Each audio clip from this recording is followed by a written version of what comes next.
Okay, alright, I put it on record. Alright, तो अपन ना chapter 4 पे आ गए हैं। और हमने जो एनर्जी फील्ड और इलेक्ट्रोमैग्नेटिक फील्ड वगैरह देखा, राइट। अभी अपन चालू करेंगे नाक से। हाय विजया। हाय माधवी। या, hello all ma'am, right, hello Hariom Hariom. Hello. Hariom Vijaya, तुम्हाला कोणाला द्यायची होती लिंक, दिली का तुम्ही? दिली दिली दिली ना? हा. दिली. ग्रुप वर जॉईन वगैरे नाही ना करायचंय, फक्त लिंकच द्यायची होती ना? तिला फक्त ते स्वरयोगाचीच पाहिजे होती, म्हणजे हा, बुधवारचं. मग मी रेकॉर्डिंग ना शुक्रवारी पाठवत जाईन, मग तुम्हाला बर, देता येईल हा. हे चालेल. हो रेकॉर्डिंग फ्रायडेला मिळेल, फ्रायडे किंवा सॅटर्डेला. नील हो. कधी शुक्रवारी येतो, कधी शनिवारी येतो. मग तो मला युट्यूब वर टाकून देतो, मग मला शेअर करता येतं. चालेल चालेल. चालेल. चला, नाकापासून सुरुवात करूया. Gateway to the inner world. मराठीतच जाऊ देऊ का आज? सगळे मराठीच येतात. हा. The nose, gateway to the inner world. In the, I like that name, gateway to the inner world. अंदर जाना है ना, आतमध्ये अंतर्मुख होण्यासाठी सुरुवात होते नाकापासून. हा? हाय सीमा, आजा आजा. हा, just started, come. In the process of breathing, पाणी वाणी पिओ बेसो. In the process of breathing, absorbing prana and circulating energy, the nose plays a vital role. It is an important junction of energy communication between the external and internal worlds.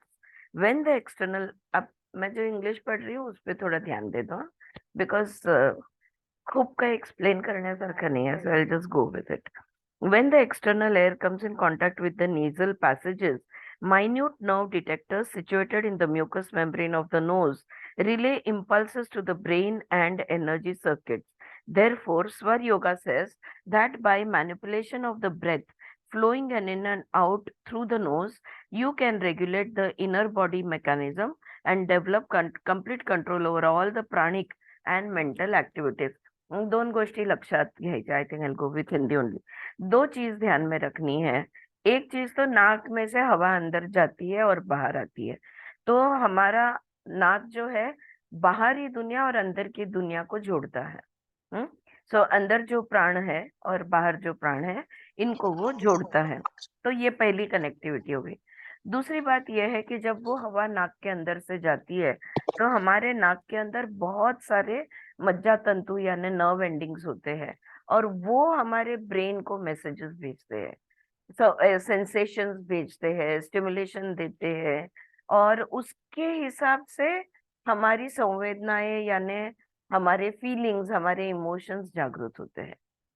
So knows pledge, अभी और आगे देखेंगे अपन, nose plays a very important role. All right.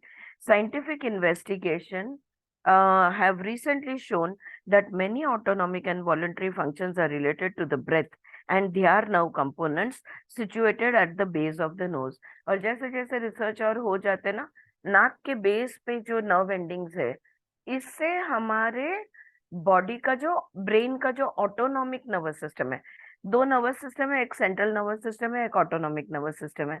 Central system में brain और nerves आते हैं, autonomic nervous system में मेडुला ऑब्लोंगेटा और बहुत सारे बाकी जो ऑटोमेटिक फंक्शंस होते हैं। ऑटोमेटिक फंक्शन किसको कहते हैं? Digestion, respiration, heart heart beats और सर्कुलेशन, जो जिस पर हमारा कोई कंट्रोल नहीं है। तो जिस पे हमारा कंट्रोल नहीं है, शरीर के उस कार्य से हमारा नाक जुड़ा हुआ है। तो अगर हम नाक को कंट्रोल करेंगे, इस नाक में से जो जाती आती हुई हवा है, अगर इस हवा को कंट्रोल करेंगे, तो बॉडी के जो ऑटोमेटिक फंक्शंस है उस पे कंट्रोल हम ला पाएंगे। कंट्रोल नहीं करते, जो अपन नॉर्मली इच्छा से, विलिंगली, वॉलेंटरीली हम कंट्रोल नहीं कर सकते। मैं कितना भी डिसाइड कर लूं कि नहीं नहीं आज तो ना मुझे तीखा खाना है, तो थोड़ा एसिड और प्रोड्यूस हो जाए, मैं नहीं कर सकती, राइट। वो तो ब्रेन को जो संवेदना जाएगी, सेंसेशन, ब्रेन जो स्टमक को ऑर्डर देगा, उस हिसाब से एसिड प्रोड्यूस होने वाला है, मेरी मर्जी से नहीं, right. So In fact, it has been reported that the nerves in the nasal mucosa are connected with the visceral, excretory and reproductive organs. अब देखो तीन संस्था है, तीन सिस्टम है हमारे बॉडी में. एक है हमारा डाइजेस्टिव सिस्टम, दूसरा है हमारा उत्सर्जन सिस्टम यानी एक्सक्रीटरी सिस्टम, और तीसरा है हमारा रिप्रोडक्टिव सिस्टम. अब एक्सक्रीटरी सिस्टम में क्या क्या आता है? एक्सक्रीटरी सिस्टम में हमारा लंग्स आता है, इंटेस्टाइन आता है, यूरिनरी ब्लैडर आता है, और चौथा स्किन आता है. नाक में से जो गंध आता है, द सेंस ऑफ स्मेल, और जो भी बाहर से आई हुई हवा है, वो हमारे नाक के अंदर जो भी संवेदना बनाती है, इससे हमारे हॉर्मोन्स रिलीज हो सकते हैं, हमारे स्किन को पसीना आ सकता है, या हमारी स्किन ड्राई हो सकती है, राइट? सो इट इज, और it can cause peristaltic movement, you know. So it is very true that the nerve endings which are inside our nose, they stimulate our these three systems majorly. यहाँ पे एक बात बता दूं, बहुत young age में मैंने एक नॉवेल पढ़ रही थी, एंड ओवर देयर यहाँ पे आई थिंक आगे वो लोग मेंशन भी करते हैं, लेकिन हमारे सेक्स इम्पल्स पे स्मेल का बहुत प्रभाव होता है. तो जो सेक्स हॉर्मोन्स है, इनका रिलीज जो है ये स्मेल पे होता है, और वो स्मेल ओरिजिनल बॉडी स्मेल होना जरूरी है. If you mask it with perfumes and body sprays and पता नहीं और क्या क्या यूज करते हैं, तो वो जो नेचुरल जो इंस्टिंक्ट जागृत होना चाहिए वो होता नहीं. या तो कोई ऐसा बनाया होगा परफ्यूम जिससे होता होगा, तो I don't know, sex appeal वगैरह ऐड करते हैं ना वो लोग, हाँ, उसके जैसा, right? So it has been reported. So improper breathing and irregularity of the breath in the nostrils can create disturbance in any of these organs and vice versa.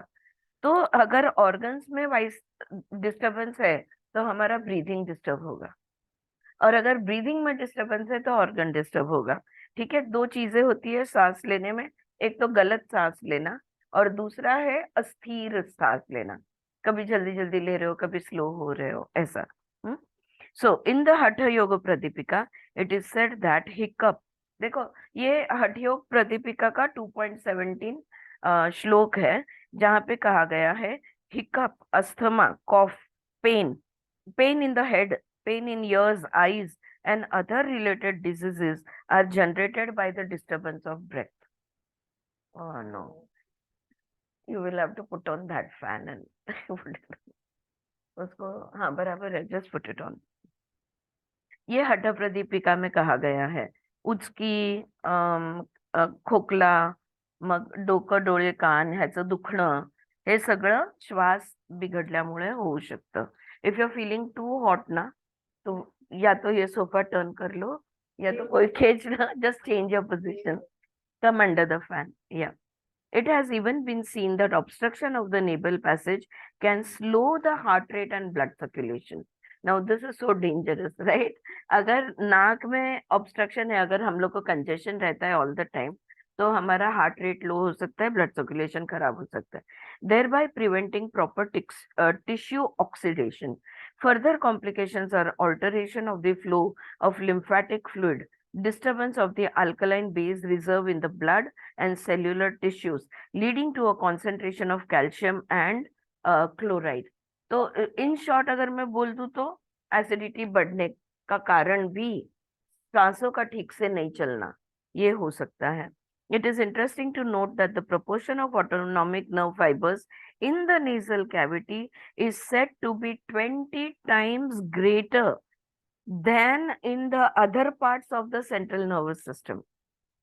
तो हमारा जो ब्रेन और बॉडी हर पेशी तक नर्व्स जाता है ना, सारे नर्व्स से 20 टाइम्स ज्यादा हमारे नाक के अंदर नर्व्स है.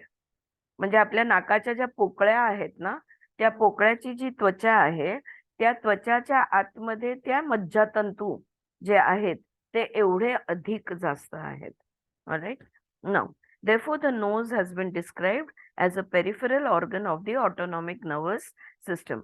Therefore, what we breathe and how we breathe affects our emotions and vice versa.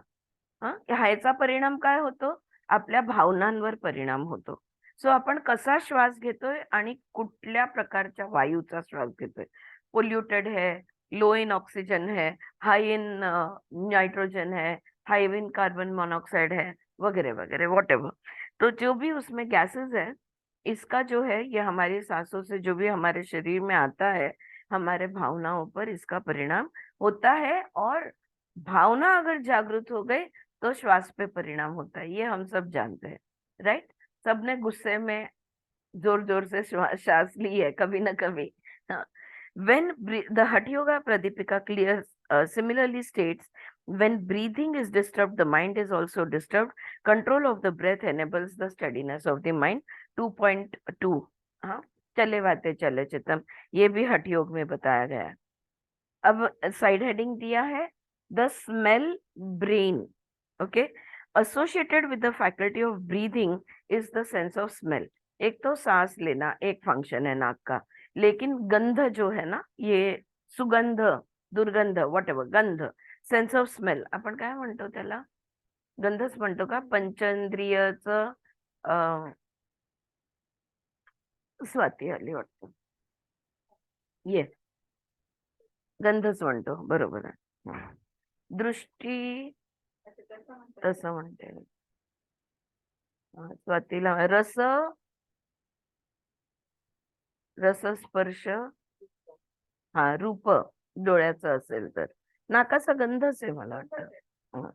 रसगंधच आहे, गंधच आहे, बरोबर बरोबर. सो इथे तुला वारा हवा असेल तर ह्या बाजूला ये, स्टूल सोफा काहीतरी घे आणि इकडे बस. लाईट गेली म्हणून फॅन बंद झाला. Okay, so when we speak of the nose and its functions, there is another important aspect to be considered. Nerve impulses activated by chemical odors are sent from the nose to the limbic system, a part of the midbrain, which transforms perception into cognition experience. This center also regulates our emotional responses to the external environment. We are usually unaware of this process unless there happens to be some obvious and potent odor nearby. The sense of smell functions at a non-verbal and subliminal level. गंध जो होता है ना, ये ये हमारे brain को, अच्छा और सिंप्लीफाई कर देती हूँ. गंध जो होता है वो स्मृति को जागृत करता है, और स्मृति जब जागृत होती है तो हमें ये ही गंध, जब सुगंध या दुर्गंध जो भी हो, ये गंध जब हमें आया था तब का वो हमें याद दिलाती है. हाँ, तो एक होता है परसेप्शन यानी सेंस ऑफ स्मेल, और उसमें से स्मृति का जागृत होना यानी कॉग्निशन, ये हो जाता है with the sense of smell. Alright, and it is said कि पांचों ज्ञानेंद्रिय जो है, इसमें से सबसे लंबी स्मृति जो है वो गंध की है ना? It's true. Do any of you know this, that the sense of smell is the longest memory. So if you have smelled something in, like when you were 2 years old or 3 years old, that memory gets triggered now if it, after all these years, if you get that same smell again. So it is like the longest. सुना हुआ भूल जाते हैं, देखा हुआ भूल जाते हैं, लेकिन गंध ब्रेन में रजिस्टर्ड होता है और उसके हिसाब से हम प्रतिक्रिया कर देते हैं. तो वो एक्शन रिएक्शन हमारा जो है ना, वो ऑटोमेटिक हो जाता है. अगर कोई केमिकल स्मेल है उस प्रकार के, उसने अगर ट्रिगर कर दिया तो हम बिल्कुल तब जैसे हमने रिएक्ट किया था वैसे ही करेंगे. फिर अगर सजग है तो सोचेंगे कि तब मैं 5 साल की थी, अब मैं 50 साल की हूँ. सेम रिएक्शन नहीं देना है, वरना दे देंगे. कोरोनाचा पण होता, सेन्स ऑफ स्मेल जाता. Very true. What Suchitra here is saying is, कोरोनामध्ये रेस्पिरेटरी इश्यू आहे, राईट, आणि त्याच्याबरोबर स्मेल पण जातं. सेन्स ऑफ स्मेल जातं. सर्दी विर्दी झाली तरी पण गंध कमी होऊन जातो, right? The center also regulates our emotional responses to the external environment. We are usually unaware of this process. When the sense of smell is triggered off by an actual chemical odor, certain impulses are sent to the olfactory nerve and the rhinocephalon, the center which stimulates instinctive responses of fear, aggression, pain, and particularly sexual behavior. तो ये जो है ना कि वो smell आते ही instantly डर लग जाता है, इंस्टेंटली हम एग्रेसिव हो जाते हैं, या हमें जो भी दुख दर्द है उसकी याद आती है, या तो हमारा सेक्सुअल बिहेवियर ऑल्टर हो जाता है. ऑलराइट.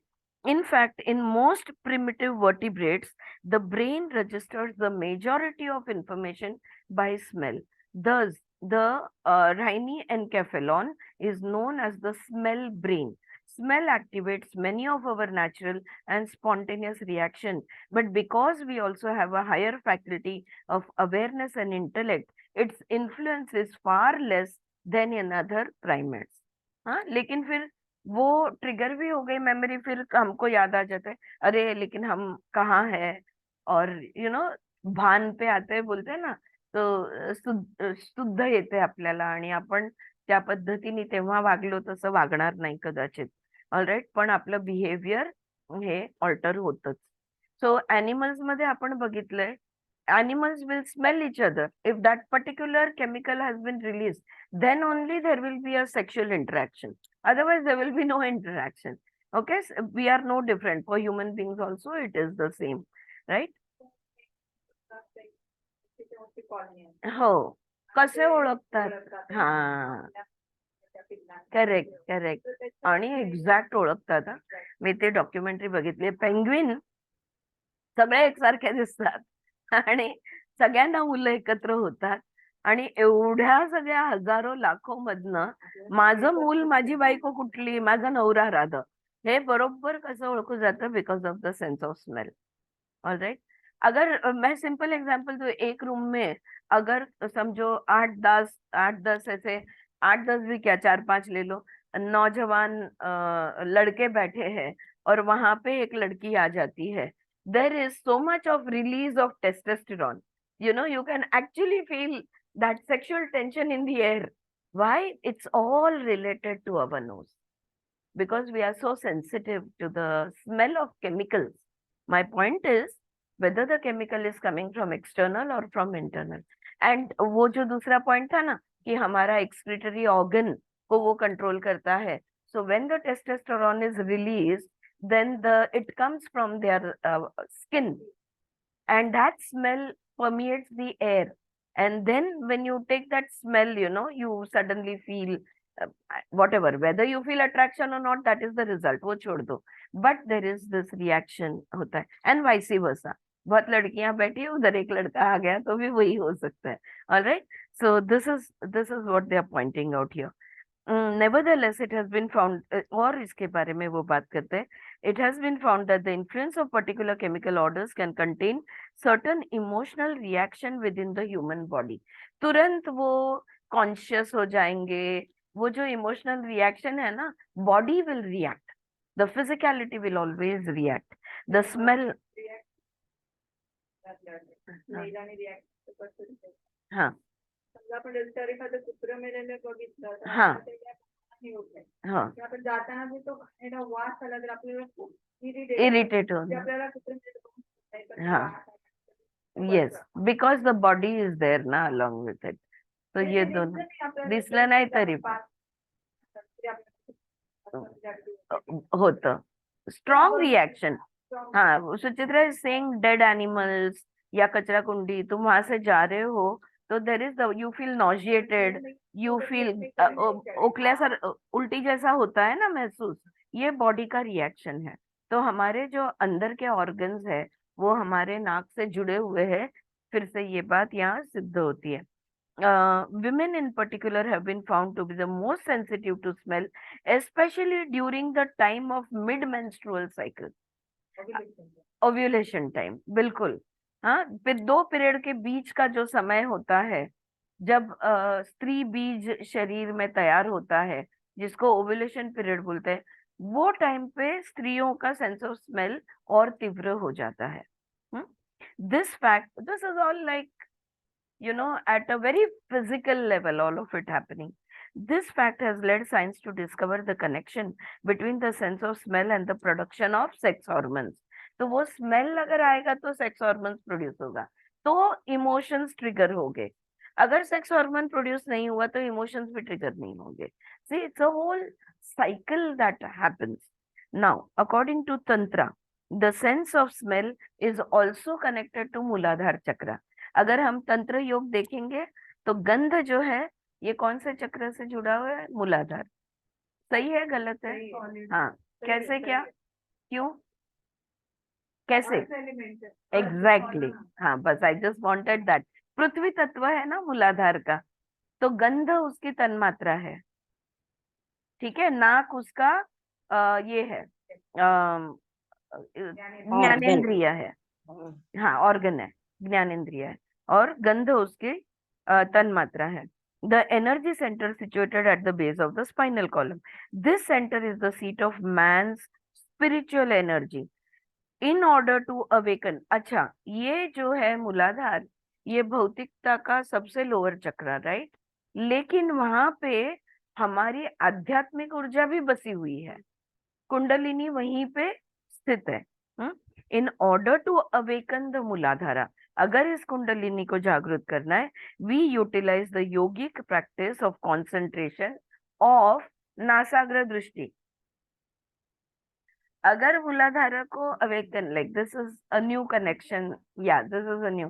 तो नासाग्र दृष्टि अगर हम करते हैं, यानी नाक की नोक पे अपनी, कल हमने भगवत गीता में बात की. हो, अर्ध डोळे अर्धे बंद अर्धे उघडे. कल हमने भगवत गीता में बात की ना, कि यहाँ पर अगर दोनों आंखें, आप ऐसे अगर यहाँ पे देखोगे तो आपकी आंखें आधी बंद आधी खुली हो रहती है, बराबर? तो that is nasagra. This arouses the sensation of psychic odours. देखो इससे क्या होता है, कौन से गंध जागृत होते हैं? जो इस दुनिया के नहीं है. ऑलराइट. वो वाले गंध, जिसको अगर इस दुनिया के भी कोई कोई सुगंध है जो आध्यात्मिक भाव जगाते हैं, आध्यात्मिक ऊर्जा भी जगाते हैं. Okay, we will come to that. Odors, this arouses the sensation of psychic odors and is particularly associated with that of sandalwood. चंदन. कुछ नहीं है आजू बाजू में, आपके आसपास कहीं भी चंदन नहीं है, लेकिन जब मूलाधार में ये शक्ति जागृत हो जाती है, आपको सुगंध आता है, चंदन का गंध आता है, और आप सोचते हो किसी ने लगाया है क्या, कहीं आसपास है क्या? कहीं नहीं होता, लेकिन हमको स्मेल आता है. या so different odors stimulate different energy centers, and sandalwood is said to activate the center at the bottom of the spine. और चंदन जो है ये मूलाधार का गंध है. आई थिंक मैंने जब वो चक्रास का लेक्चर्स लिया था जो अपने यूट्यूब पे है, उसमें हर एक का मैंने कौन से इंसेंस गंध कौन से मैंने दिया हुआ है. कहीं रोजवुड है, कहीं लैवेंडर है, कहीं अलग अलग अलग है. तो हर चक्रा के अपने अपने गंध है, अपने अपने सुगंध है. So, it is also the smell of the subtle body. So, even though this practice is based on the physiological process, it enables the awareness to become more sensitive in subtle vibrations. It can even help bring about the awakening of Kundalini, the high powered generator, which illumines the fabulous, hitherto unexplored areas of the brain responsible for all of man's ingenuity, higher knowledge and self realisation. तो जो भी हमारा उच्च ज्ञान, जिसको हम कहते हैं ना परम ज्ञान और आत्म साक्षात्कार, इसको जागरूक करने वाली ये कुंडलिनी है. इसको हम इस तरह से, इस माध्यम से आराम से जागरूक कर सकते हैं, ऐसा वो बोल रहे हैं. Alright, clear? तो नाक हो गया. अभी नेजल सर्किट. अभी अपना नाक है, वन पीस नहीं है, इसको दो ओपनिंग है, right? So there are going to be two nostril, तो इसका सर्किट बनता है।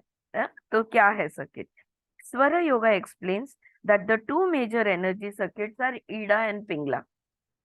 ईडा और पिंगला ये दो मुख्य सर्किट है, and it can be regulated and controlled by the means of the breath. ये हमारे लिए इम्पोर्टेंट है। ईडा और पिंगला को हम कंट्रोल कर सकते हैं सांसों को कंट्रोल करके। If these currents are not flowing properly, it becomes quite evident in the breath.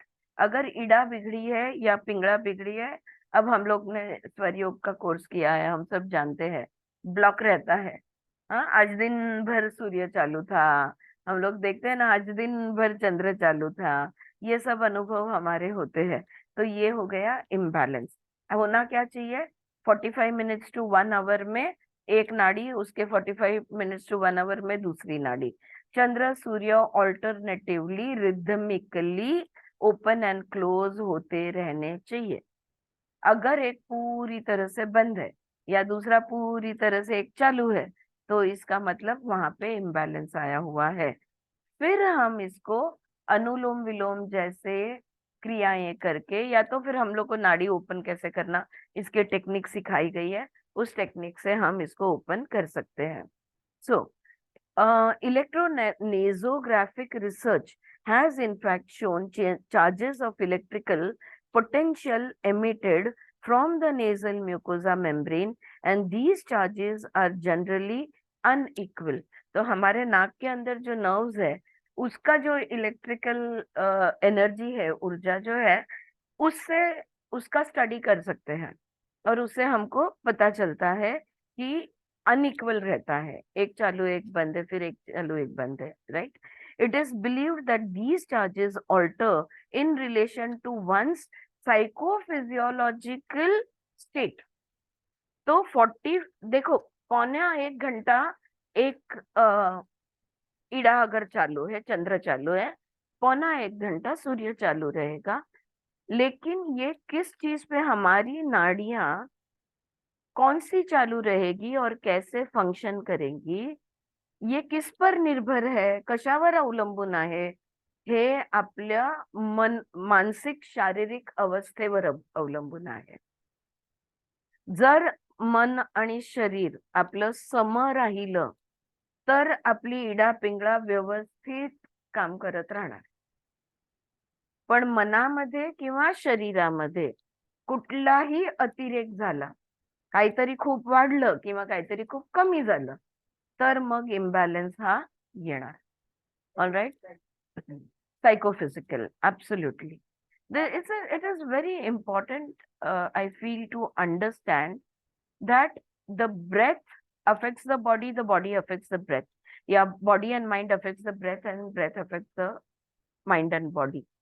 Body में कहाँ ढूंढने बैठोगे, इतना बड़ा शरीर है। माइंड को कहाँ कहाँ ढूंढोगे, हर क्षण ये बहता रहता है, ये बदलता रहता है, इसको कहाँ ढूंढने बैठोगे, फॉल्ट किधर है? सिंपल चीज ये है, सांसों को कंट्रोल कर लो, सांसों को रेगुलेट कर लो, जो भी फॉल्ट है ऑटोमेटिकली करेक्शन होना चाहिए। ऑलराइट? तो जो अपने हाथ में है उसको हैंडल करो। हो, यस यस, प्राणायाम करो, प्राणायाम करो, बिल्कुल बिल्कुल। हाँ, प्राणायाम करना ही है, जो भी बाकी कुछ भी उपाय कर लो आप, राइट? कहाँ थी मैं? हाँ, so in direct connection with Swar Yoga, we can say that there seems to be a relationship between the air passing through the left nostril and electromagnetic currents passing along the left side of the vertebral column, and conversely the relationship between breathing through the right nostril and electromagnetic currents passing through the right side of the vertebral column.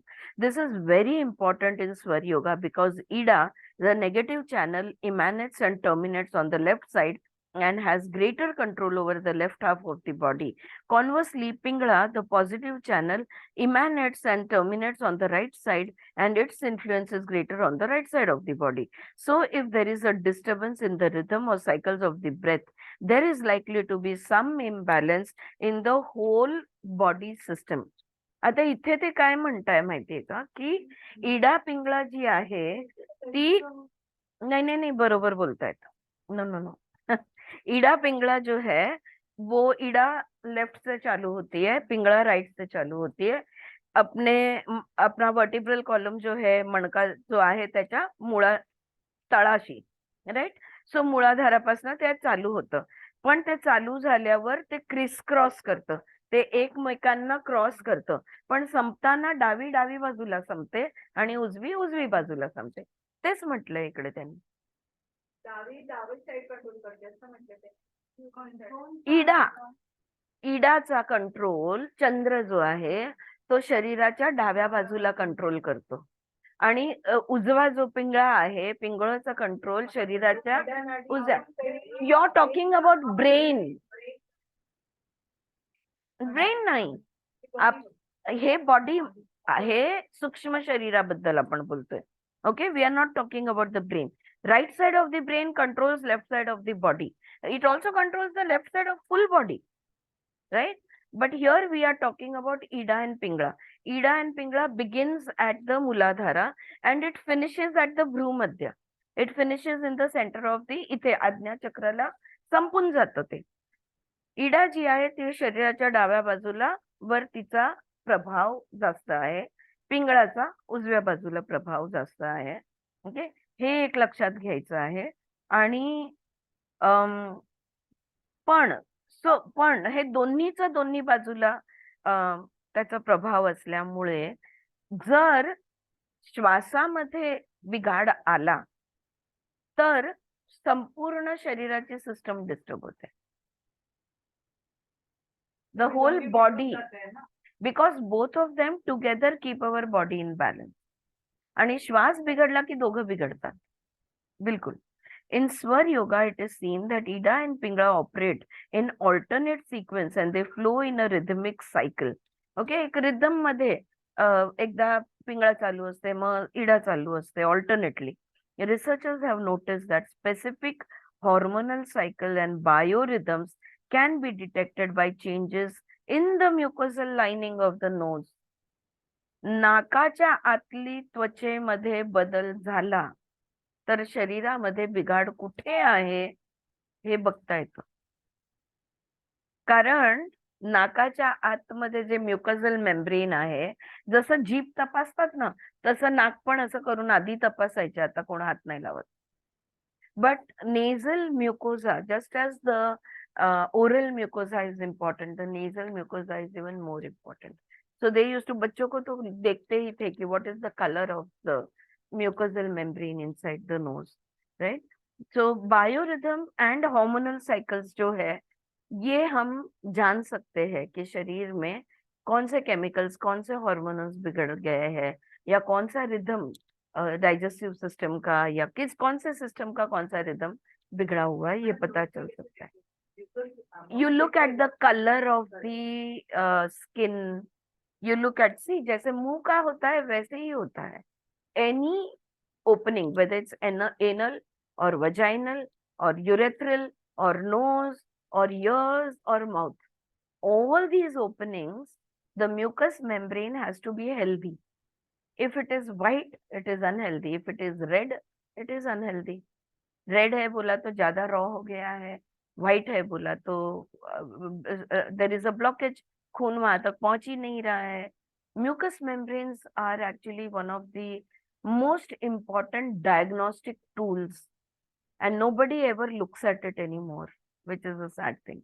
Anyway, so therefore in order to maintain balance, harmony and equilibrium of the body, mind and prana, the Hatha Yoga Pradipika states that, ये और एक सूत्र दिया है, if 2.10, if the air is inhaled through the left nostril, it should be expelled again through the right, then breathing in through the right and retaining it should be expelled through the left.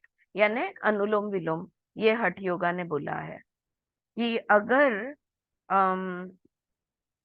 शरीर में आपको balance, harmony और equilibrium, ये 3 चीजें अगर balance आपको शरीर में, इड़ा पिंगला को, शरीर की दोनों बाजुओं को अगर आपको बैलेंस में रखना है, अनुलोम विलोम करना मस्ट है।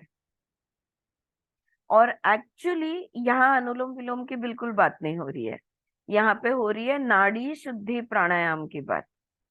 ओके, ये तो अनुलोम विलोम ज्यादातर लोग अगर नाड़ी शुद्धि प्राणायाम नहीं जानते तो एटलीस्ट अनुलोम विलोम कर लो, इसलिए मैं बोल रही हूँ। बट नाड़ी शुद्धि प्राणायाम, जहाँ पे लेफ्ट से तुम ब्रीद इन करते हो, कुंभक करते हो, राइट से ब्रीद आउट करते हो, राइट से ब्रीद इन करते हो, कुंभक करते हो और लेफ्ट से ब्रीद आउट करते हो, ये हो गया नाड़ी शुद्धि प्राणायाम जो हठ योगा, हठ प्रदीपिका ने रेकमेंड किया है। This particular practice which is known as nadi shodhan, इसका नाम ही नाड़ी शोधन है, शोधन यानी शुद्ध करना, which is known as Nadi Shodhan, brings regularity in the whole system, in extremely important in Swar Yoga for harmonizing the pranic flow. तो प्राण का जो, प्राण ऊर्जा जो हमारे शरीर में बहती है, इसका बहना अगर हमें अच्छा रखना है तो फिर ये बहुत इम्पॉर्टंट है। तुला पाणी दे, हा इथे आलीस तरी, हा आता टेकून बस आरामात, लाईट आली। काय काय म्हणते? यामध्ये बंध आहेत का?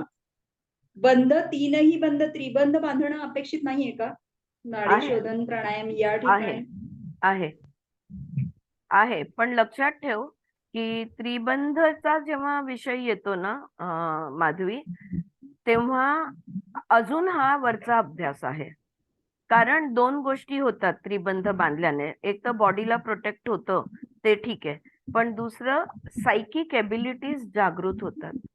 जालंधर बंद, मूलबंद, उद्यान बंद बांधल्याने आध्यात्मिक सिद्धी म्हणूया आपण,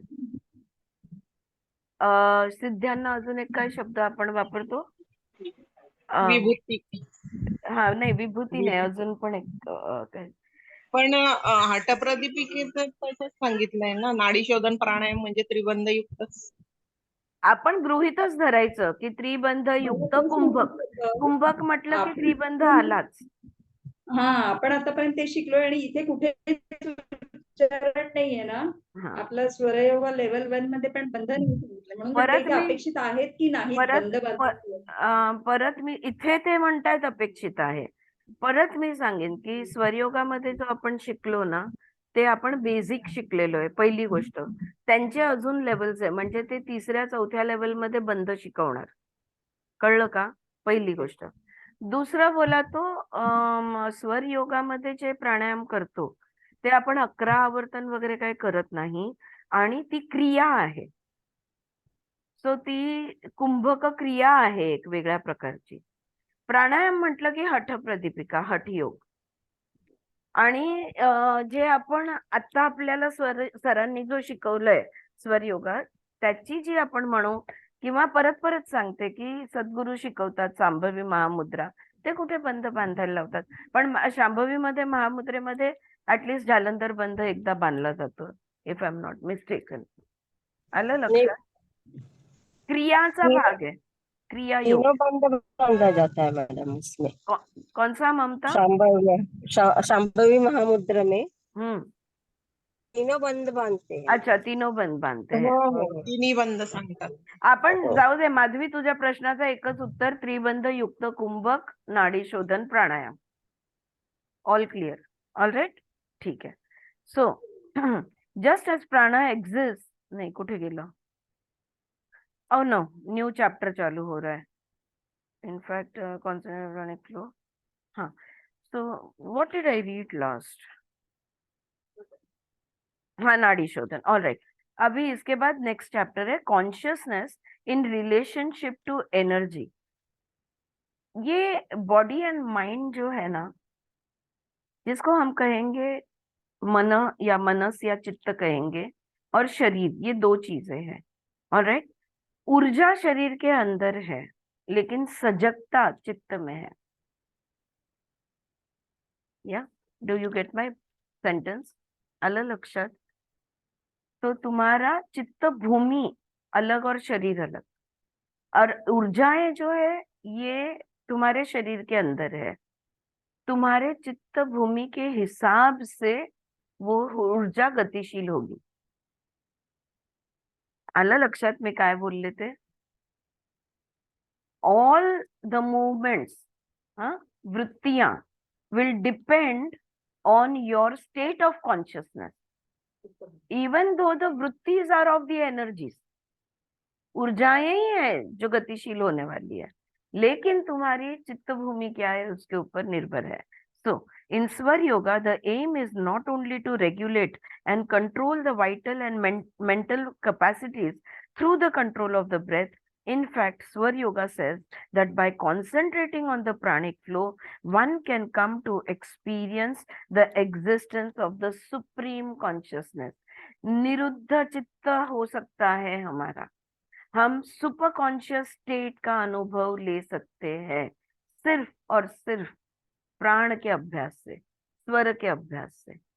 तो स्वर योगा का जो अभ्यास है वो सिर्फ शरीर में बैलेंसिंग लाता है या सब कुछ बॉडी को हेल्दी रखता है, उतना ही नहीं है। वहां से लेके तो भगवान का अनुभव, परब्रह्म परमात्मा का अनुभव हमें ये दिला सकता है। in fact, so far we have discussed prana और शक्ति, but how does this relate to the consciousness और शिवा? तो प्राण जो है ये शक्ति है। अब ये शक्ति को शिव से मिलना तो होगा, हाँ? इस शक्ति को हम शिव के साथ कैसे जोड़ेंगे? तो जो कुंडलिनी शक्ति है वो हमारे मूलाधार में बसी हुई है। अगर इसको हम जागृत करेंगे तो क्यों करेंगे? Why would we want to awaken the Kundalini? One and only one reason, ऊपर चढ़ के शिव के साथ मिल जाए। सहस्त्ररा में शिव बैठे हैं, आज्ञा तक हम खेल खेल सकते हैं। आज्ञा से सहस्त्ररा जो हमारे शरीर के बाहर है, उससे तो ये कुंडलिनी में उतना फोर्स होना चाहिए जैसे वो सैटेलाइट का रॉकेट जो है वो हमारे पृथ्वी को छेद करके अवकाश में जो फोर्स से जाता है, वही फोर्स से ये कुंडलिनी जागृत होगी तो ही इधर छेद करके वो सहस्त्ररा में एक हो जाएगी।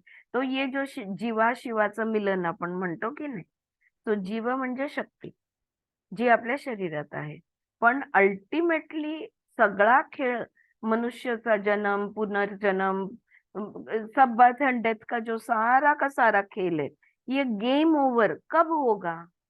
ये गेम ओवर तब होगा जब शक्ति शिव से एक हो जाएगी। और ये जब ध्यान में आया तो हमारे यहाँ ये अलग अलग अलग योग तंत्र मंत्र ये सारे योग यहाँ पे हमने हमारे स्टार्ट हो गए कि भाई जल्दी से जल्दी ये कर ले ताकि ये गेम ओवर हो जाए। स्पेशली जो लोग ये गेम खेल के थक गए हैं, अभी उनको खेल खत्म करना है, तो कोई ना कोई साधन चाहिए, और प्राण से अच्छा साधन कोई नहीं। बिकॉज प्राण एक चीज है जिसकी डायरेक्ट कनेक्टिविटी है हमारे शक्ति और शिव के बीच में। हाँ, वो है वायुपुत्र, वो है हनुमान जो राम और सीता को पकड़ के रखेगा, दोनों को मिला के ही रहेगा, right? So that is the connecting point, and स्वर yoga is all about breath, it's all about prana. तो स्वर योगा का अभ्यास इसलिए कर रहे हैं, आया ध्यान में? ताकि अपन सब लोग इस जन्म में छुट्टी कर ले, एटलीस्ट होप तो कर सकते हैं, right? So when they become separated, they play. So supreme consciousness. So far we have discussed prana or shakti. But how does this relate to consciousness or Shiva? In its primordial state, consciousness is united with prana like water and salt in the ocean. जो समुंदर के पानी में जिस तरह नमक मिला हुआ होता है ना, उसी तरह शिव और शक्ति मिली होती है। कब? इन इट्स ओरिजिनल अवस्था में। लेकिन हमने जन्म लेके उसकी अवस्था बदलते गए हम लोग, और ये एक दूसरे से दूर होते गए, राइट। जैसे जितना हम बाहिर्मुख होते गए, जितना हमारा ध्यान बाहर जाते रहा, उतना शिव और शक्ति एक दूसरे से दूर होते रहे. When they become separated, they play different roles in the various realms of creation.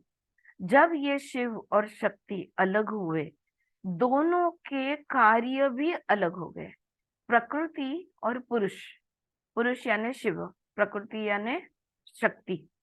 तो प्रकृति के अपने अपने कुछ नियम, प्रकृति के अपने अपने कोई प्रिंसिपल्स जिसको हम बोलेंगे, प्रकृति का अपना अपना जैसे त्रिगुणात्मक है, कॉन्स्टेंटली चेंजिंग है. तो पुरुष के अपने नियम, प्रकृति के अपने नियम.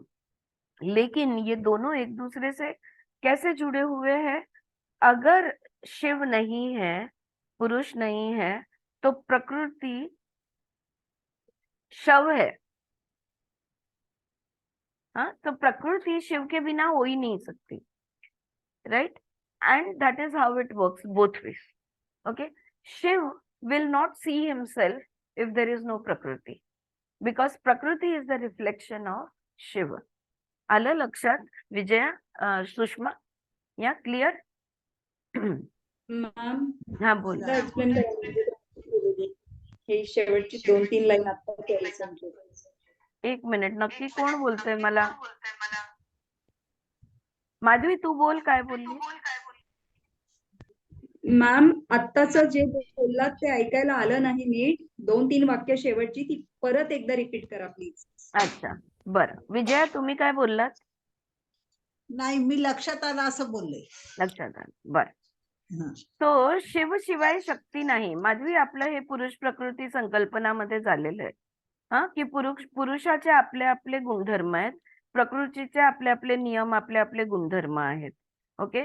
आणि जसं प्रकृती त्रिगुणात्मक आहे, सदैव बदलती आहे, स्थिर नाही आहे, तिच्यामध्ये वेगवेगळ्या प्रकारच्या अनेक ऊर्जा आहेत वगैरे वगैरे, हे सगळे प्रकृतीचे गुण. रूप रंग रस ते सगळं आहे प्रकृतीला, है ना. जे आपण 7 हे म्हणू त्याला वैशेषिक, त्याचे विशिष्ट आहे ते. पुरुष एक्झॅक्टली ऑपोजिट, निर्गुण आहे, निराकार आहे वगैरे वगैरे. पण दोघंही एकमेकांशिवाय, दोघांचं अस्तित्व एकमेकांशिवाय नाही, असं मी बोलले. सो मी बोलले की शिव नसेल तर शव होऊन जाईल, एवढंच. ठीक आहे, थँक्यू मॅम. शक्ती नसेल तर शिव शव होऊन जाईल, इन द ऍब्सन्स ऑफ शक्ती. या दॅट्स ऑल्सो. वेलांटी आहे ती, त्याची शक्ती शव राहणार फक्त. बट आपण म्हणतो प्रकृती इज द बॉडी, आणि त्याच्यात Shiva is the energy. Without that energy the body will die. That's also how we say it. Both ways, but it's both. जसं आपण अर्धनारेश्वर मध्ये परफेक्टली बॅलन्स्ड असेल तर ते पूर्णत्व आहे. किंवा इन आणि यांगचं तुम्ही सिम्बॉल बघितलं असेल, फेमिनाईन अँड मॅस्क्युलाईन, परफेक्टली बॅलन्स्ड आहे दोन्ही. आणि त्या व्हाईट मध्ये ब्लॅक डॉट आहे, त्या ब्लॅक मध्ये व्हाईट डॉट आहे. So both contain each other, right? All right. So when they become separated, they play different roles in the various realms of creation. Shiva is consciousness and it manifests as mind. आता बघा, इथे थोड़ा थोड़ा theoretical explanation में फर्क आते रहता है. यहाँ पे वो क्या बोल रहे हैं कि शिवा जो है ये वे वॉज आहे, शिवा इज कॉन्शियसनेस. शिव म्हणजे सजगता, शिव म्हणजे चित्त. ओके. और चित्त का रूप है मन. चित्ताचं स्वरूप म्हणजे मनस किंवा मन. So Shiva it manifest as mind and Shakti is energy manifesting as prana. So that is one explanation which is a little different from all our readings. Shiva manifests as mind and Shakti manifests as prana. Okay, this is what they are saying over here. So Shiva is consciousness. अपन बोलते हैं ना Krishna consciousness, Shiv consciousness. So Shiva is consciousness and manifested as mind, and Shakti is energy manifested as prana. And in Swar Yoga, it becomes the tool for understanding consciousness. अगर प्राण को तुम समझ गए तो तुम कॉन्शियसनेस को समझोगे। हाँ? अगर तुमने शक्ती को जान लिया, सगुण कळलं की निर्गुण कळणार, सगुणच नाही कळलं तर निर्गुण कळू शकत नाही. Just as prana exist in cosmic and individual states, so does consciousness. अब देखो, जैसे प्राणा प्राणा हमारे शरीर के अंदर इंडिविजुअल प्राणा है, लेकिन बाहर ब्रह्मांड में ये ब्रह्मांड की शक्ति है. वही हमारे अंदर प्राण शक्ति है और बाहर ब्रह्मांड की शक्ति है. क्या समझा? वैसे ही ये जो कॉन्शियसनेस है, शिव जो है, हमारे अंदर एक कॉन्शियसनेस है जिसको इंडिविजुअल कॉन्शियसनेस कहेंगे, या आत्मा कहेंगे. और बाहर जो है ये कॉस्मिक कॉन्शियसनेस है जिसको ब्रह्म, परब्रह्म, परमात्मा कहेंगे. तो जैसे प्राण दो है, दोनों तरफ है, दो नहीं है, दोनों तरफ है, वैसे कॉन्शियसनेस भी दोनों तरफ है. हम लोग लोअर कॉन्शियसनेस में, धीरे धीरे हायर कॉन्शियसनेस में आते हैं. और उत्तम भरा प्रज्ञा जो हम लोग ने योग में सीखा है, that is the highest consciousness, that is the ultimate highest consciousness. Alright, now equation of relativity. Tantra and yoga define matter as a gross form of energy. Of course, inherent energy in matter can be liberated, but still it will not be the final product. Inherent in energy is consciousness. अगर कोई भी चीज, वस्तु, व्यक्ति, वस्तु, कुछ भी होने दो, जिसको आप सजीव समझो, निर्जीव समझो, सब पंचमहाभूत, उसको अगर हम लोग ब्रेक डाउन करते हैं तो पंचमहाभूत को भी ब्रेक डाउन करते हैं, सूक्ष्म स्वरूप में ले जाते हैं, क्योंकि हर महाभूत में बाकी के 4 महाभूत हैं. तो जब उसको, am I going very fast with this, तो अगर वो उसको भी ब्रेक डाउन करेंगे तो वी विल कम अणु, परमाणु, मॉलिक्यूलर स्टेट तक हम जाएंगे. उससे भी बारीक जाएंगे तो सब कुछ ऊर्जा है. Everything is just one energy. Alright, so inherent energy उसको कहते हैं. Inherent in energy is consciousness. और ये जो ऊर्जा है, मैं ऊर्जा हूँ, ये टेबल ऊर्जा है, ये लैपटॉप ऊर्जा है, आप ऊर्जा हो, सब कुछ ऊर्जा है. तो ये जो ऊर्जा है, इसके अंदर ऐसी कौन सी चीज है जिसके वजह से हमें पता है ये मैं हूँ, तुम हो, ये लैपटॉप है. इसको कहते हैं कॉन्शियसनेस. जहां ऊर्जा है, ऊर्जा मृत नहीं है. See, energy is not dead. Energy is dynamic, vibrant, vicious even, you know. Energy is super powerful. It cannot be dead. If it is not dead, then what is its characteristic? Its characteristic is consciousness.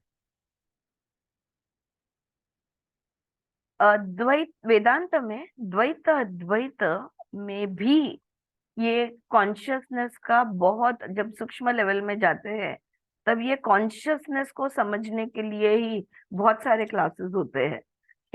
ये consciousness यानी exactly है क्या, right? सो जहाँ पे the knowledge that I am, मैं हूँ, मैं जानती हूँ मैं कल थी आज हूँ, कल रहूंगी या नहीं रहूंगी पता नहीं, बट कल थी आज हूँ, ये मैं जानती हूँ. ये मेरा जानना कहाँ से आता है? कौन जानता है कि मैं हूँ? मेरा बॉडी जानता है, मेरा माइंड जानता है, मेरा इमोशंस जानते हैं, मेरी बुद्धि जानती है. कौन जानता है कि मैं हूँ?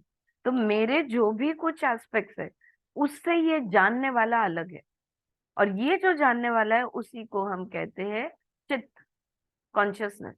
हाँ, संस्कृत में इसको वर्ड है चित्त.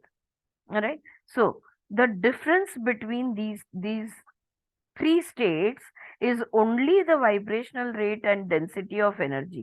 Okay, क्या बोला है? Tantra and yoga define matter as gross form of energy. तो स्थूल, सूक्ष्म और उससे भी सूक्ष्म बोला तो अति सूक्ष्म बोला तो ऊर्जा या अस्तित्व, जिसको हम अस्तित्व बोलेंगे. ये तीनों अवस्था में फर्क क्या है? स्थूल जो है उसका वाइब्रेशन स्लो है, सूक्ष्म का उससे ज्यादा फास्ट है, और अति सूक्ष्म है ये फुल्ली वाइब्रेशनल स्टेट में है. जैसे मैंने कहा डायनामिक है, तो ये फुल्ली वाइब्रेशनल। तो हम लोग स्थूल शरीर, सूक्ष्म शरीर और कारण शरीर, ऐसे 3 शरीर बोलते हैं। कारण शरीर जो है ये कॉन्शियसनेस है, alright, and it is like of the highest vibration and frequency, ठीक है।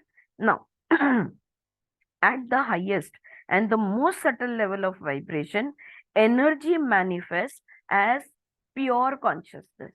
ये जो कारण शरीर है, ये लेवल पे ऊर्जा जो है ये प्योर होती है, शुद्ध चित्त। तो चित्त नहीं कहते उसको, चित्त कहते हैं। चित्त बोला तो शुद्ध ही है। जब जैसे जैसे उसमें त्रिगुण आते जाते हैं वो चित्त बनते जाता है। हाँ, तो दोनों शब्द अलग है, चित्त अलग है, चित्त अलग है, और ये चित्त भूमि हमारी बनती जाती है। या सटल मध्ये एनर्जी आपल्याला, जसं चक्रा मेडिटेशन मध्ये आपण करतो ना, तेव्हा आपल्याला ती एनर्जी फील होते, कलर्स दिसतात, सेन्सेशन्स जाणवतात, टनल इफेक्ट असतो, बरंच काय काय, झूमिंग इफेक्ट असतो. ऑल दोज आर साइकिक और meditative experiences. Okay, there is no कुछ है नहीं कि जो तुम्हें वो संवेदना तुम्हारे में बना रहा है। मेरे सामने रेड कलर है तो रेड कलर मुझे दिख रहा है, लेकिन सूक्ष्म शरीर का लाल रंग आंखों से नहीं दिखता. So very true. Yes. So inherent in the energy is consciousness. The difference is at the highest and the most subtle level of vibration, energy manifests as pure consciousness. As the rate of vibration decreases, it appears to be pure energy, and finally it solidifies into matter. Pure consciousness, pure energy and matter. ये 3 अवस्था हो गई. हाँ, 3 अवस्था हो गई. Pure consciousness यानी शुद्ध चित्त. हाय अलका, या आज स्वर योगाचा अभ्यास सुरू आहे. Okay, alright. So pure consciousness is कारण शरीर, अति सूक्ष्म. कारण शरीर में प्योर कॉन्शियसनेस है. सूक्ष्म शरीर, हाँ, जो नाड़ी और चक्रों से बना हुआ है हमारा, सूक्ष्म शरीर में जैसे वाइब्रेशन स्लो डाउन हो जाता है, वाइब्रेशंस कम होता है, प्योर एनर्जी महसूस होती है. तो आपको जो कलर्स दिख रहे हैं, आपको जो भी ये दिख रहा है, फीलिंग्स और सेंसेशंस आ रही है, ये है प्योर एनर्जी की सेंसेशन. ऑलराइट, उसको बंद ही नहीं कर, उसको चालू ही रख. और स्थूल में वस्तु और व्यक्ति बोल सकते हैं, जो भी अस्तित्व में है वो. स्थूल में क्या होता है, मैटर कहते हैं उसको. In English it is called as matter. काय म्हणणार आपण, भौतिक वस्तूच म्हणणार, नाही, वस्तूच म्हणणार. यस मैम, भौतिकी है, फिजिकल बॉडी बोलते हैं. हाँ, फिजिकल एग्जिस्टेंस. हाँ, ये 3 हो जाता है इन द रिवर्स ऑर्डर. अच्छा, उल्टा देखा जाए तो जैसे जैसे एनर्जी वाइब्रेशन स्लो होती है, ये 3 अवस्था आती है. In the reverse order, matter can be transformed into energy and energy into consciousness. तो जो भी स्थूल है, जो भी भौतिक है, जिसका अस्तित्व है, उसका परिवर्तन ऊर्जा में कर सकते हैं. और ऊर्जा का परिवर्तन जो है, इसको सिर्फ कॉन्शियसनेस में कर सकते हैं. ओके, जो लोग योगा के स्टूडेंट्स हैं, बहुत अच्छी तरह हमने सिद्धियों का अभ्यास किया है, हम ये बहुत अच्छी तरह जान सकते हैं. और जो लोग हमारे सीरियल्स देखते हैं भगवान के वगैरह, वो लोग इसको समझ पाएंगे कि अब भी वो नारद मुनि खड़े थे, अब भी वो गायब है. राइट, अब 3 अवस्था है. अब वो शारीरिक दिख रहे हैं, दूसरा वो दिख नहीं रहे पर वो है, तो उनकी ऊर्जा वहां पे है. ऑलराइट, और वो कहीं भी हो, कहीं से भी कुछ भी देख सकते हैं. अंतर्यामी जिसको हम बोलेंगे, ये बन जाएगा उनका व्हाट डू यू से, प्योर कॉन्शियसनेस. ऑलराइट, क्योंकि चित्त इतना शुद्ध है कि उसको सब कुछ दिखता है, पारदर्शन है, और उसको टाइम और स्पेस से कोई फर्क नहीं पड़ता. Alright, God, when will people understand? Okay. All right. So it solidifies into matter. In the reverse order, matter can be transformed into energy and energy into consciousness. The objective of Swar Yoga is to experience the inherent energy in matter and mind so that consciousness manifests. शरीर है, मुझे शरीर जैसा महसूस होता है, ऊर्जा महसूस नहीं होती. अगर मुझे ऊर्जा महसूस होने लगे मेरे शरीर की जगह पर, तो शायद मेरा शुद्ध चित्त अवस्था का एहसास मुझे हो सकता है. हाँ, सोचो इसके बारे में 1 minute.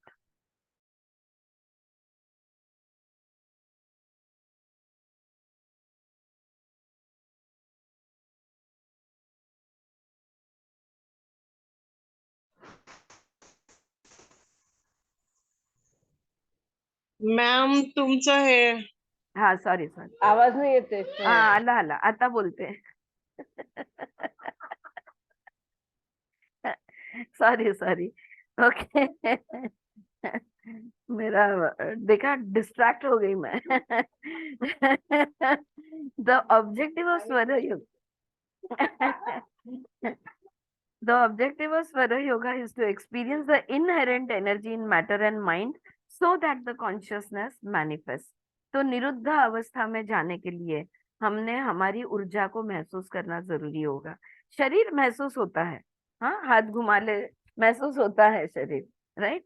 We think the physical body or the mass of the earth, sun, moon and stars are just gross matter because our perception is limited. कोई भी चीज है, पूरा ब्रह्मांड, सूर्यमाला, ग्रह, तारे, नक्षत्र, सब कुछ हमको चीजें है ऐसा महसूस होता है. क्यों? क्योंकि हमारी दृष्टि सीमित है, इसलिए हमें उनका सिर्फ बाह्य रूप दिखता है. In the ultimate analysis, however, all the great scientists and seers found that matter is but one state of energy. सब तरह वही एक ऊर्जा है और वही एक ऊर्जा का वही एक कॉन्शियसनेस है. ऑलराइट. अद्वैत. अद्वैत घूम फिर के अद्वैत वननेस पे हम लोग आएंगे ही आएंगे. In another state of manifestation, matter again becomes prana or light. हाँ, दूसरी अवस्था है जहाँ पे जो स्थूल चीज है वो चैतन्य यानी प्रकाश का रूप ले लेती है, प्राणा बन जाती है या लाइट बन जाती है. Yoga applies the same principle to mind. तो माइंड जो है, वी से ना, माइंड इल्यूमाइंस. ओके, हमारा माइंड जो है तेजस्वी, ये जो ऋतंभरा प्रज्ञा हम कह रहे, ये विवेक ख्याति जो हम कह रहे, this is the enlightening of the mind and this can happen only when the prana is in perfect balance in the matter, in the body. आलं लक्षात? शरीरामध्ये जेव्हा प्राण शक्ती एकदम परफेक्ट असेल त्यावेळेला आपल्याला ऊर्जेचा अनुभव होणार.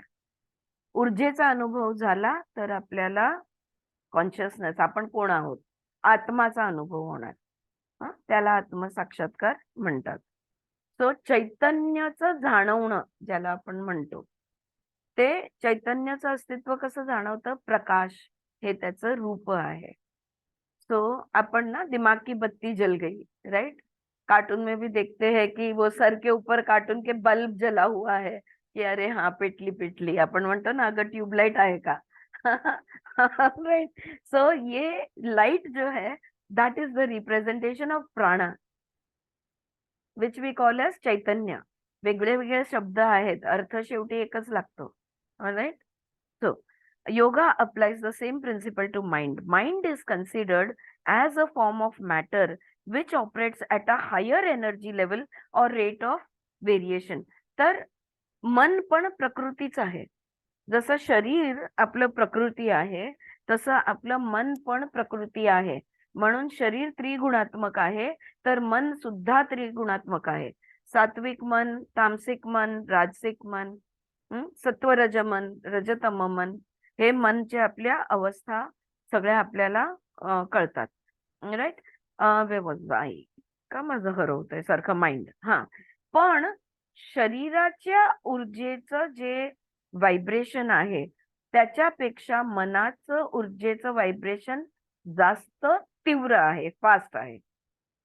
ओके, म्हणून शरीरापेक्षा मन सूक्ष्म आहे. Clear? Alright. So, the more the mind is absorbed in the physical world, the grosser it becomes and the less consciousness or awareness can function. जर तुम्ही जगामध्ये गुंतलेले आहात, भौतिकतेमध्ये गुंतलेले आहात, शरीराच्या प्रेमात, वस्तू मालमत्ता सोनं चांदी सगळ्या गोष्टींच्या प्रेमात, ऑलराइट, जर भौतिकतेशी तुम्ही जुळलेले आहात तर तुमची सजगता तेवढीच कमी असणार. The awareness, the consciousness is conversely less, right? So the more absorbed in the physical world, the grosser, because जडत्व येत जातं.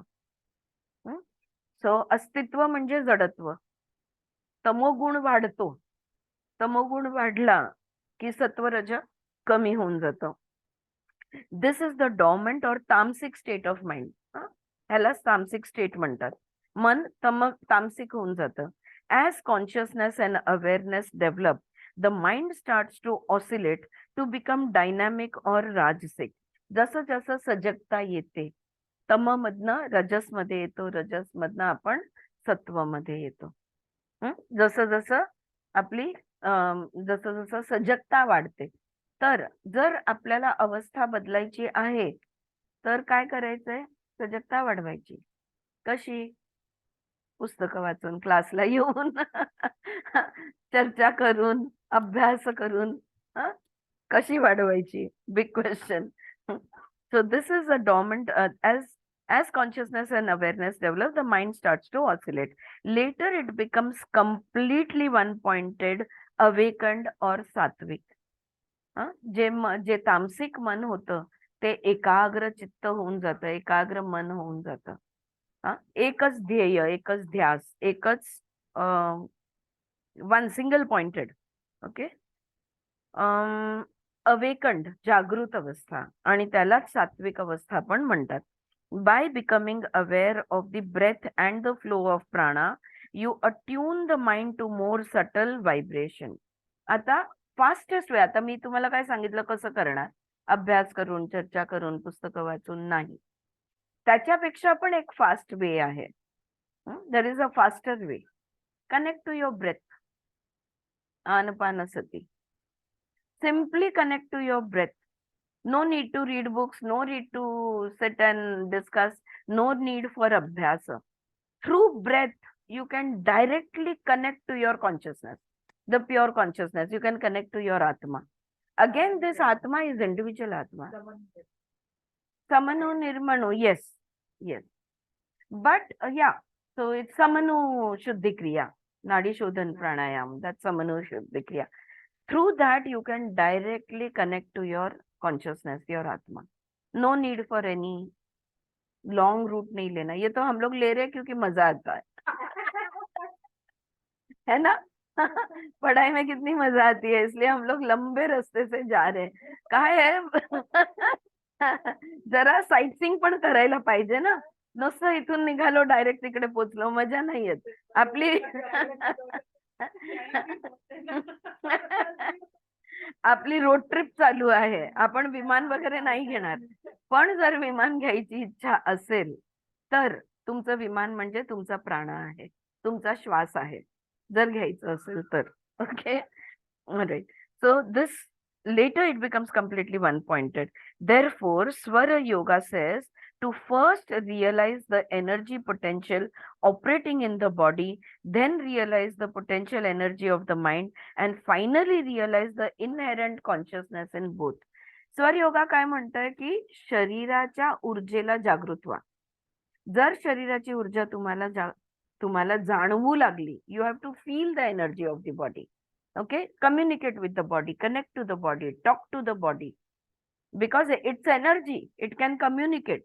Yeah, then you go to the mind. After the body, you go to the mind and you communicate with the mind. You communicate with the energy of the mind. You make the mind single pointed, ekagra. Make it, bring it to just change the nature of the mind completely. तो potential energy जो mind का है, mind super fast है. The mind functions at the speed of lightning. वीज कुठल्या गतीने जाते त्या गतीने आपलं मन काम करतं, आणि त्या गतीला थांबवणं, त्या गतीला रोखणं ही त्या मनाची क्षमता आहे. Inherent potential capacity of the mind, potential energy of the mind, ही क्षमता आहे. त्यामुळे असं नाही म्हणू शकत आपण की नाही नाही मनला थांबवता नाही येणार. मनाकडे ती क्षमता आहे, तर त्या क्षमतेपर्यंत मनाला घेऊन जा, आणि त्याच्यानंतर शरीरामध्ये पण तीच ऊर्जा होती, मनामध्ये पण तीच ऊर्जा होती, सेम सजगता दोन्हीकडे होती, सेम चित्त दोन्हीकडे होतं, सेम कॉन्शियसनेस दोन्हीकडे होतं. Experience the oneness. That is the third. Alright. Inherent consciousness in both. Finally realize the inherent consciousness in both body and mind. All right. Now, consciousness and primal element. आता हे जे चित्तशक्ती आपण ज्याला म्हणतो किंवा pure consciousness ज्याला म्हणतो त्याच्याबद्दल बोलतायत. Matter, energy and consciousness are convertible and रिकन्व्हर्टेबल.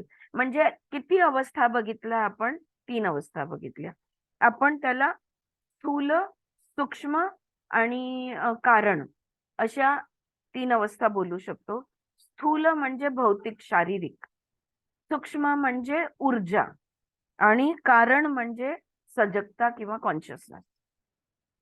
Clear? हे आलं लक्षात?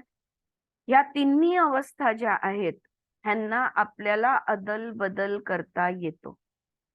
जसं पाण्याचं बर्फ, बर्फाची वाफ किंवा वाफेतनं पाणी आणि पाण्यातनं बर्फ, हे 3 अवस्था आहे. या तिन्ही अवस्थाला आपल्याला बदलता येतं. वाफला थंड करून पाणी करता येतं, पाण्याला बर्फामध्ये फ्रीज करता येतं, बर्फाला वितळवून पाणी बनवता येतं. We can interchange all 3 states. Okay, that's the point. Yeah, this is the basic principle of tantra and modern science. हेच तंत्र विद्या आहे, हेच तंत्र योग आहे. Okay, now physics defines matter as a combination of trillions of particles, molecules, atoms and subatoms. The difference between each mass is in the arrangement and vibration of the particles. प्रत्येक गोष्टीमध्ये काय असतं? Particles असतात, molecules असतं, अणुपरमाणू असतात, atoms and सब atoms. आपण त्याला काय म्हणतो? प्रत्येक गोष्टीमध्ये वात, पित्त, कफ. जाऊ दे, वात, पित्त, कफ एवढ्या सूक्ष्म पण नको जाऊया. पंचमहाभूत असतात हे पण आपण म्हणतो, किंवा वात, पित्त, कफ म्हटलं तरी चालेल. हे सगळ्यामध्ये असतात. मग प्रत्येक गोष्टी एक दुसऱ्या गोष्टीपासून वेगळी कशी काय दिसते? सगळ्यामध्ये ते पंचमहाभूत आहे, सगळ्यामध्ये ते त्रिदोष आहेत. मग वेगळे कसे काय दिसतात? कारण त्यांचे प्रमाण वेगळे आहेत, प्रपोर्शन्स वेगळे आहेत. एक्झॅक्टली तेच इकडे म्हणतात. Particles, molecules, atoms and subatoms ह्यांचे जे प्रपोर्शन्स आहेत हे वेगळे असल्यामुळे वेगवेगळ्या गोष्टी आपल्याला दृष्टीस पडतात. Okay. The difference between each mass is in the arrangement and vibration of the particles. If you change these factors, the mass also changes forms. So रूप कसं बदलणार?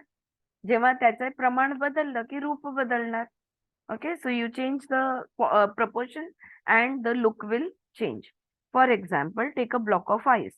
The particles are closely packed together and vibrate slowly. If you heat the ice, it turns into liquid.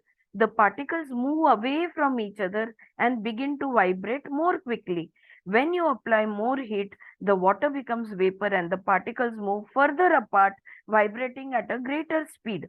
The ice changes its form, but still the basic chemical elements remain the same. बर्फ असो, वाफ असो, पाणी असो, शेवटी काय आहे? H2O, हायड्रोजनचे 2 आणि ऑक्सिजनचा 1 युनिट. कुठल्याही रूप असू दे, पण शेवटी काय आहे? केमिकलचे एलिमेंट त्याचे बदलत नाही.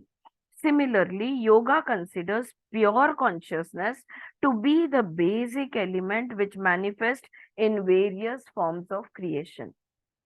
So योग तेच म्हणते की आपण भगवद्गीता, आपण चित्त, शुद्ध चित्त आहोत, आपण प्युअर कॉन्शियसनेस आहोत. आणि ते प्युअर कॉन्शियसनेस जे आहे हे वेगवेगळ्या रूपामध्ये आहे. प्रत्येक गोष्टीमध्ये आत्मा आहे, देव सगळीकडे आहे. In everything there is God. That is what we mean when we say that there is God everywhere. आता हे आपण बघितलं की घटक आहेत. Alright. So there is the presence of pure consciousness, the prana is there, the pancha mahabhut, you can say, whatever, the existence is there. Now side heading is it moves, it does not move. Yes, side heading is particles. Physics explains how the atoms of every object interconnect with the particles of the surrounding environment. Particle physics explains, I'm sorry. So this is the particle physics. मतलब फिजिक्सला काय म्हणतो? पदार्थ विज्ञान आणि भौतिकशास्त्र. Right. तो ह्याच्यामध्ये जर ते पार्टिकल्सचा अभ्यास करणारं जे आहे भाग, त्याच्यामध्ये काय सांगितलं गेलंय की आपल्या मधलं म्हणजे कुठल्याही एका वस्तूमधले पार्टिकल्स बाह्य जगाशी किंवा त्याच्या अवतीभोवती असलेल्या गोष्टींशी त्याचा इंटरैक्शन है. It interacts with things in our environment. Okay. अभी आते हैं फिजिक्स में जाओगे तो डर लगेगा, कठिन है. नहीं, we will come to it. It's very simple. Thus, every manifestation in creation is interconnected and forms part of a never-ending field or matrix of particles. So everybody is connected, everything is connected to everything. इसको ही matrix कहते हैं. हाँ, जैसे एक जाली होती है ना, अगर आप जाली देखोगे तो उसको कोई एंड नहीं होता, उसकी कनेक्टिविटी एंडलेसली कनेक्टेड होती है. तो हमको ये लगता है कि हम मेरा शांति से क्या लेना देना, ये थोड़ी ना मेरी बहन है या मेरी ननंद है या भाभी है या जो भी कुछ है, ये अलग है, मैं अलग हूँ. लेकिन 100% हम लोग जुड़े हुए हैं, क्योंकि ये जो मैट्रिक्स है, ये पूरे ब्रह्मांड का मैट्रिक्स जो है, ये पूरे ब्रह्मांड एक जाली है और हम लोग सब इसका हिस्सा है. तो मेरे बोलने से, मेरे सोचने से, मेरे करने से क्या होगा? बहुत कुछ होगा. और वैसे ही दूसरों के बोलने से, करने से बहुत कुछ होगा. कैसे पता चले कि वन मोर एग्जाम्पल कि हम अगर समझो मेरा शरीर मैं ले लूं या मेरा मन भी ले लूं या मेरा अस्तित्व भी ले लूं, बहुत सारे पार्टिकल्स से मैं बनी हूं. अब ये मेरे पार्टिकल्स मेरे बाह्य वातावरण से जुड़ते हैं. राइट. इसलिए मेरे वातावरण में कोई चीजें आती है तो मुझे खुशी होती है, नापसंद चीजें आती है तो मुझे अच्छा नहीं लगता. Right. You can feel the energy of a place. What do you mean that I can feel the energy of place? Your particles are interacting with the particles of the environment. बस यही बोल रहे हैं वो, ज्यादा और कुछ अलग नहीं बोल रहे हैं. That is the particle theory, right? So the atoms, electrons, protons, neutrons, photons composing our body, the clothes we wear, the ground on which we walk, the air we breathe are all arranged in different densities, combinations and vibrations. But at a certain point, these atoms all interact and interlink. Right? Very, very well said. Right? जो कपड़े मेरा ये शरीर के ऊपर जो कपड़े है वो, जो हवा में सांस ले रही हूँ वो, जो भी मेरे इर्द गिर्द जो भी कुछ है, जिस जमीन पे मैं चल रही हूँ वो, ये सब की स्थूलता, जिसको हम बोलेंगे डेंसिटी, क्या स्थूलता कहते हैं? घनता. सॉरी. ये सब चीजों की घनता अलग अलग है. ये सब चीजों के कॉम्बिनेशंस ऑफ दोज 5 एलिमेंट्स ये भी अलग अलग है, लेकिन कहीं ना कहीं ये जुड़ते हैं. आपके सामने 10 ड्रेस रख देंगे तो आपको जो पहली बार पसंद आया था ना, फिर आप सोचोगे नहीं लेकिन ये बेटर है, फिर सोचोगे नहीं ये बेटर है, फिर सोचोगे नहीं, ऐसे 10 बार 9 बार घूमोगे और बोलोगे जाने दो, वो पहला मैंने जो चूज किया था वही मेरा करेक्ट है। तो ये जो जुड़ना होता है, ये पार्टिकल लेवल पे, एनर्जी लेवल पे हम जुड़ते हैं हमारे जो भी वातावरण है उसके साथ। Okay, therefore physics says everything is a part of the undifferentiated whole. एक पूर्ण है, ये पूर्ण के ये सारे हिस्से हैं, जो भी पूर्ण है, पूर्णमद पूर्णमिदम, वापस वहीं पे आएंगे। And what ever exist with in this field is changed only by restructuring of the particle. ये पूर्ण है, ये पूर्ण के सारे हिस्से हैं। अगर कोई एक हिस्सा तुम बदलना चाहते हो तो उसके जो घनता है, उसके जो घटक है, उसको बदलना पड़ेगा। जैसे बर्फ की घनता को हमने गर्म करके पिघला दिया तो उसके जो पार्टिकल्स है एक दूसरे से दूर हो गए हीट के वजह से, तो वो बहने लगा, तो उसका रूप जो सॉलिड था वो लिक्विड बन गया। और लिक्विड को जब हमने गर्म किया तो वो और भाप में बदल गया, राइट, स्टीम हो गया, तो उसके पार्टिकल्स और दूर चल गए एक दूसरे से। ये बदलाव हम ला सकते हैं। स्वर योगा का बेसिक प्रिंसिपल है कि ये जो 3 अवस्था है, ये 3 अवस्था में बदलाव ला सकते हैं हम। Matter, pure matter to pure consciousness जा सकते हैं। प्योर कॉन्शियसनेस से फिर से भौतिकता में आना चाहते हो, आप प्योर मैटर में आ सकते हैं। बीच में आपको ऊर्जा का ब्रिज यूज करना पड़ेगा, एनर्जी को आपको क्रॉस करना पड़ेगा। एनर्जी इज प्राणा। हाँ, बहुत वेरी सिंप्लीफाइड बोल रही हूं मैं। In the continual process of nature, all these particles interact and vibrate unceasingly. Continuous vibrations हर जगह पे चलते रहते हैं। The field is thus in a constant state of motion. कोई भी क्षेत्र होने दो, शरीर का क्षेत्र, बाह्य क्षेत्र, लेकिन ये क्षेत्र चल है, मूवमेंट में है। And yet as a whole, it is not moving anywhere. लेकिन मैं तो कहाँ हिली हूँ, मैं तो इधर ही बैठी हूँ, राइट। तो अगर अगर देखा जाए तो the I am in constant motion, लेकिन if you look at the whole universe it is steady. तो there is a steadiness and there is a constant movement. हाँ, जो पीछे भी मैंने इसके बारे में बात की थी, प्रवीण का पीएलआर का जो एक्सपीरियंस था। So the field is thus in a constant state of motion, and yet as a whole, it is not moving anywhere. This is exactly what is explained in the Isha Upanishad in reference to the nature of consciousness. It moves not. तो ये जो चित्त है ना, ये चल भी है, ये अचल भी है, दोनों है। It is far, it is near. ये निकट भी है, ये दूर भी है। It is within all this and it is outside all this. अंदर भी यही है, बाहर भी वही है। मंत्र 5। Physics talks about the undifferentiated field and yoga about all pervading consciousness. Physics में उसको क्या कहते हैं? Undifferentiated field. और योग में क्या कहते हैं? All pervading consciousness. हाँ, वो आत्मा, परमात्मा, आपको जो बोलना है, जो सर्वव्यापी है। Einstein has said that we may therefore regard matter as being constituted by the regions of space in which the field consciousness is extremely intense. There is no place in this new kind of physics, both of the field consciousness and of matter. For the field of consciousness is the only reality, जिसको ground reality बोलते हैं ना। In the end, what is everything? Everything is consciousness.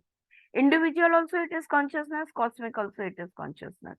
It can appear as matter, it can appear as energy, but those are appearances. Basically, what is it? It is consciousness.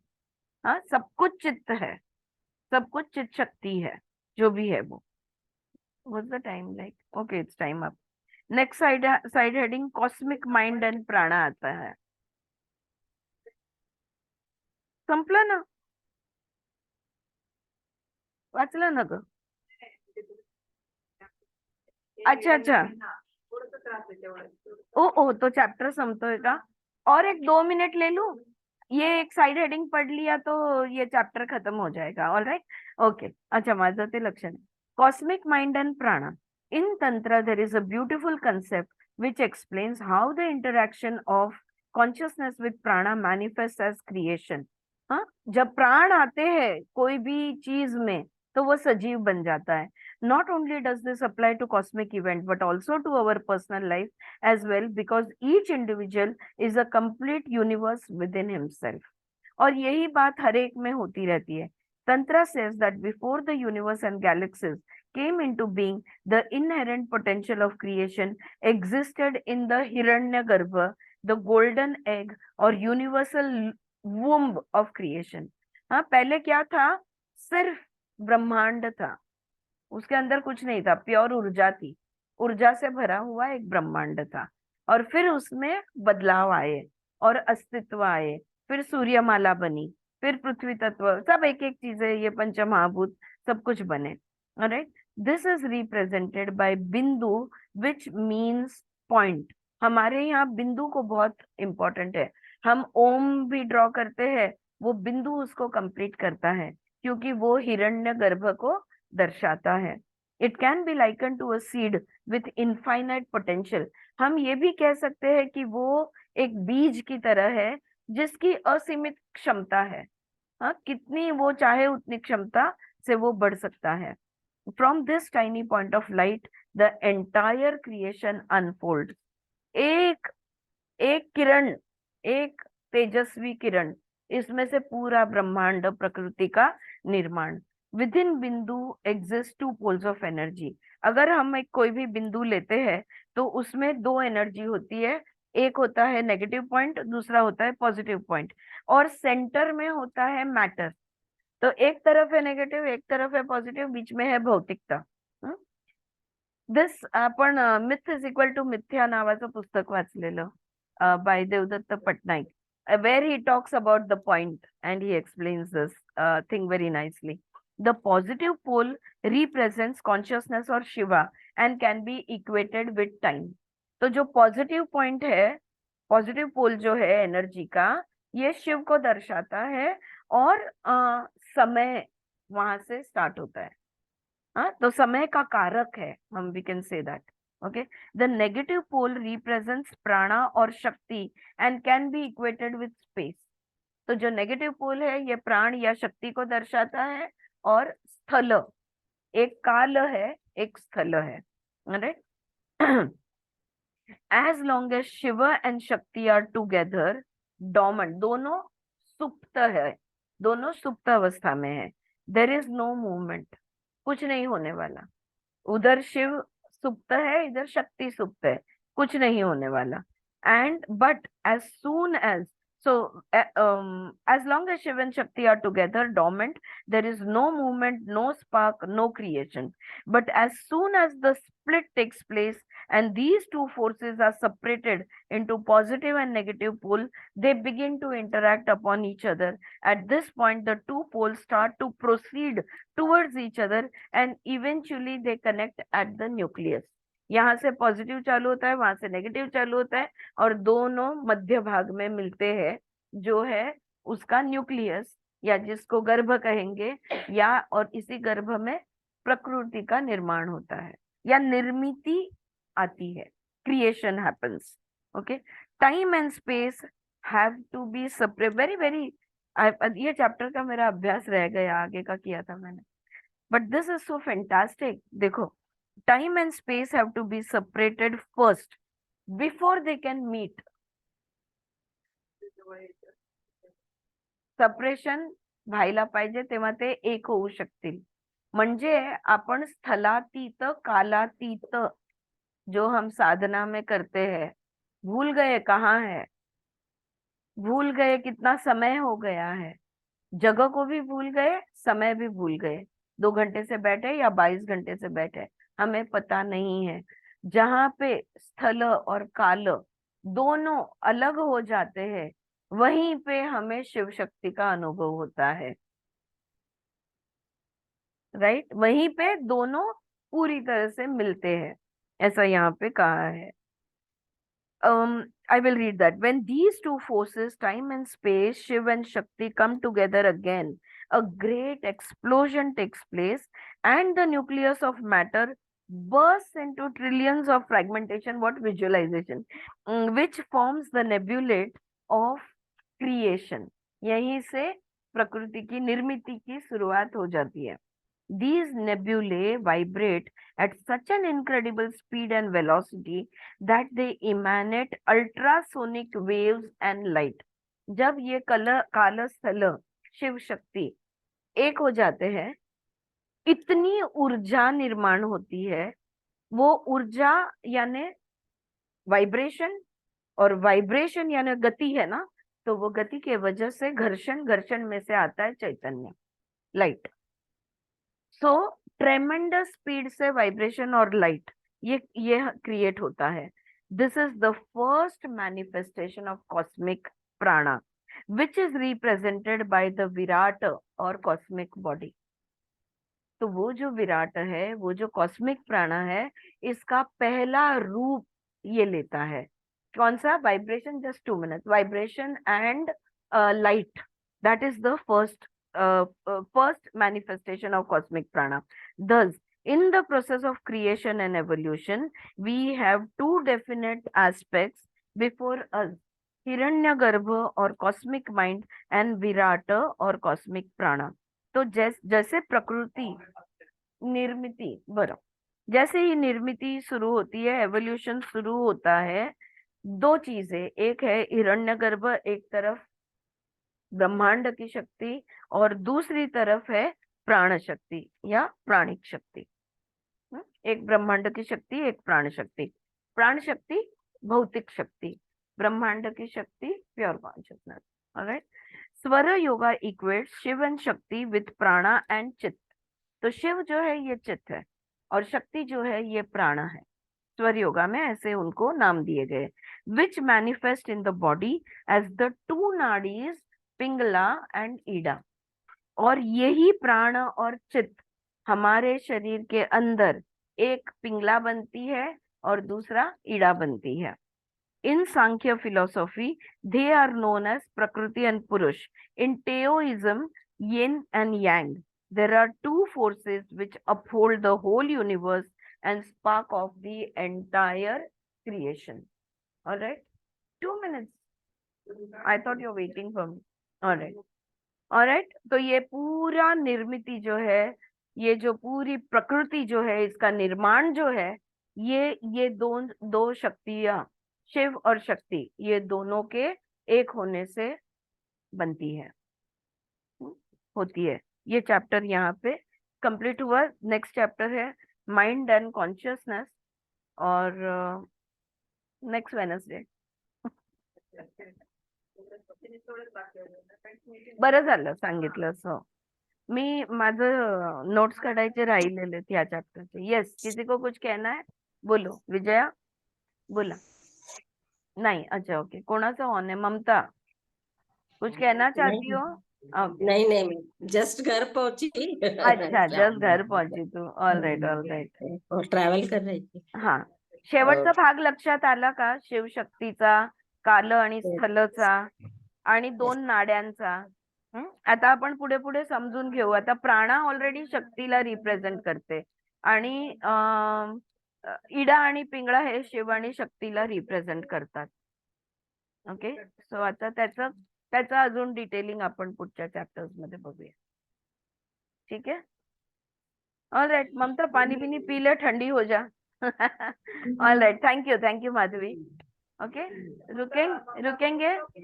Yes Padmaja. Yes, did you hear the whole thing? Good good, great. चलेगा, चलो. All right, bye guys, Tata.